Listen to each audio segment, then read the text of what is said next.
Our buddy Bryan Fischer is back, and he's going to have a conversation with a caller here about just how dangerous those evil Muslims are.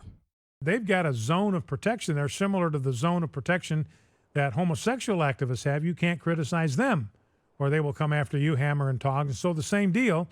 So you've got the encroachment of this kind of dark religious impulse. That's a danger. It's a danger everywhere it goes. It's a danger to freedom. It's a danger to liberty.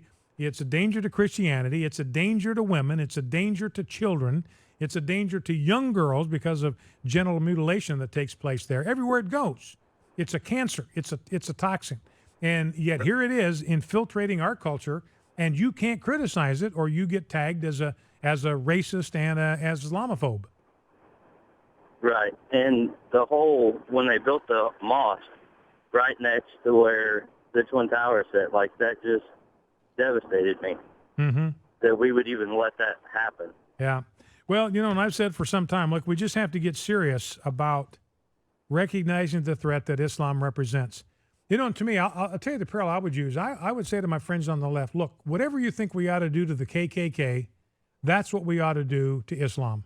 Whatever you think is appropriate to deal with the menace of the KKK, the white supremacists, the violence based on race, whatever you think we ought to do to deal with the KKK and keep that noxious ideology from taking root in our culture, that's exactly what we ought to do to Islam. If you think we shouldn't give building permits to the KKK to build some kind of convention center where they can have their conferences and their rallies, then fine. Let's not issue building permits for mosques. Because that wouldn't violate freedom of religion under the First Amendment. This guy's such a clown. And conservatives always pretend like they are the party that stands up, or the Republicans stand up for freedom of religion and the Constitution. They don't know anything about the Constitution. They just, Second Amendment, guns, 10th Amendment, states' rights. That's it. They can't name you any others. They don't give a shit about any others. Protection from cruel and unusual punishment. They'd rather do cruel and unusual punishment. Protection from unreasonable search and seizure. That was wet. They don't give a shit. They don't give a shit. First Amendment, freedom of religion, freedom of speech, freedom of assembly, etc., etc. They're like, huh? Who? What? No. Only if I agree with the religion, then it's fine. Only if I agree with the speech, then it's fine. Clownish. Pure clowns. Treat all Muslims like the KKK. Look, you guys have to understand something. I am a strident anti-theist and agnostic atheist. Okay?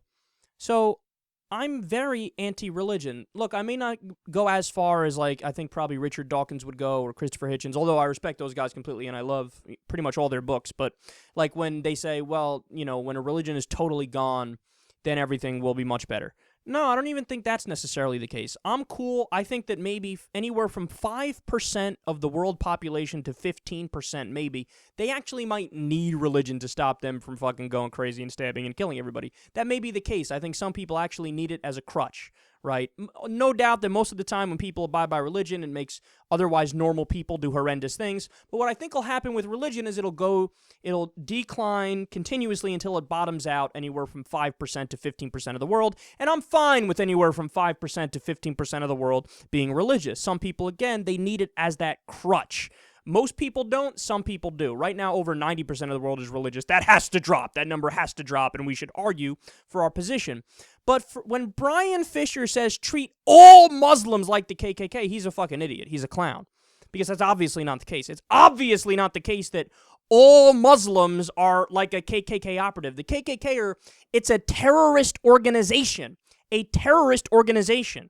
Okay? Muslims, like them or hate them, Islam, like the religion, don't like the religion, and I don't like the religion, and I'll argue against it until I'm blue in the face. Maximum 10% of people in Islam are a problem. And look, I'm not pulling that number out of nowhere. There was a poll, I forget who did it, but 9% said they're sympathetic to jihadist views or Al-Qaeda, right? And even, let's be too harsh on them and say, some lied. 15% are sympathetic to, political Islam and they agree with Al-Qaeda, right? Well, look, that's still not They're not, obviously not all as bad as the KKK. That's insanity. Like look at Turkey, for example. Turkey is a relatively modern Muslim nation. Now, again, look, I still have many things I disagree with them on. They're not totally first worldish and advanced. Erdogan, who's a right-wing leader, who's the prime minister right now, is a dick, no doubt about that. But a lot of people are totally secular in Turkey. There's a lot of people in Iran that are totally secular. Okay? So, but they're Muslim. They have the title of Muslim, or it's just, how they refer to themselves in passing. You can't say that. That's like me saying every Christian is an abortion clinic bomber. But that's not true. That's objectively not true. Or every Christian is like the KKK because they're a Christian organization. But that's not true, right? By the same token, well, every Muslim is like Al-Qaeda. Every Muslim is like the Taliban. But that is empirically not correct. But this is, by the way, what Islamophobia is and what white privilege is. Islamophobia, and I know a lot of atheists, and I am one, they get mad when I bring this up, but Islamophobia is a real thing, right? And it's the idea that there is no such thing as a bad argument against Muslims.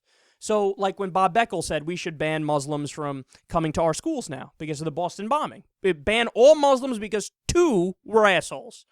Okay, well, that's stupid. That's Islamophobic. You're saying I'm blaming everybody for the actions of 2 dudes, right? Same thing with what he's doing right here. Bryan Fischer saying, well, ban all mosques because I don't like Islam, because they're all the same. They're all like bin Laden. But that's not true! Just because you don't like something and I don't like Islam, right? That doesn't mean any argument against it is a good argument. You can make shitty, horrendous, stupid, bigoted, prejudiced arguments. That's what Islamophobia is. And then meanwhile, what's white privilege? White privilege is when there's a mass shooting or when there's a right-wing terrorist attack, a sovereign citizen's terrorist attack. What does Bryan Fischer do? He doesn't say, oh, well, let's stereotype all white people. Let's stereotype all Christians. Let's stereotype all conservatives. They're all the problem. Maybe we should ban conservatives from getting building permits. No. White privilege is when it's a white person or a right-winger or whatever, Christian, oh, it's an individual, it's a crazy person, it's a Looney Tune, he doesn't count, he doesn't represent the rest of them. But when it's a Muslim, well, they represent the rest of them. All Muslims are like the KKK. Helplessly stupid and pathetic.